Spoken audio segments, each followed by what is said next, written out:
എൻ്റെ അടുത്ത് എനിക്ക് അലർജി ഉള്ളതുകൊണ്ട് ഡോക്ടർ വീട്ടിൽ പട്ടിയോ കൊണ്ടുവന്ന് ചോദിച്ചേട്ടോ. അപ്പം ഞാൻ പറഞ്ഞു ഉണ്ടെന്ന് പറഞ്ഞു. അപ്പം അതിനെ ഒഴിവാക്കണമെന്ന് പറഞ്ഞു. എൻ്റെ ജീവിതത്തിൽ നിന്ന് എനിക്ക് ഒഴിവാക്കാൻ പറ്റാത്തൊരു സാധനമാണ് എനിക്ക് എൻ്റെ ടോക്കിയോ. കാരണം അത്രയ്ക്ക് അറ്റാച്ച്മെൻ്റ് ആണ്. പാവം നമ്മൾ ഒന്ന് എന്ത് ചെയ്തിട്ടാണ് പാവം അത്രയും ഭയങ്കര സ്നേഹമാണ്. നമ്മൾ വരുമ്പോഴേ കാത്ത് വീടിൻ്റെ ഫ്രണ്ടിൽ നിൽക്കും. ജസ്റ്റ് നമ്മൾ വരും തലോട് നമ്മളെ കൂടെ എവിടെ ഉണ്ടോ അവിടെ വന്നിരിക്കും. റൂമിലായിരുന്നു അല്ലാണ്ട ഇപ്പോഴും അവിടെ വന്നിരിക്കുകയാണ്. ടോക്കിയോ എന്ന് വിളിച്ചാൽ ഇപ്പം വരും. ടോക്കിയോ ബാ കണ്ട എത്ര ദിവസമായി കണ്ട അതിങ്ങനെ ഇരിക്കും പാവം. അപ്പൊ ഞാൻ വിചാരിച്ചു വീട്ടിൽ ഞാൻ മാസ്ക് യൂസ് ചെയ്യാന്നുള്ള പ്ലാന്. ഇത് യൂസ് ചെയ്താൽ കുഴപ്പമില്ലല്ലോ. എടുത്തുള്ളത് എൻ്റെ ഫസ്റ്റ് പട്ടിക്കുട്ടിയാണ്.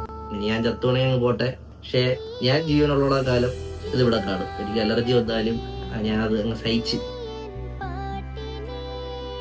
ടാറ്റ. വിഷമിച്ചിരിക്കണം കേട്ടോ. നമ്മളെവിടെ പോണെന്ന് മനസ്സിലായി. ടാറ്റാ ടോക്കി.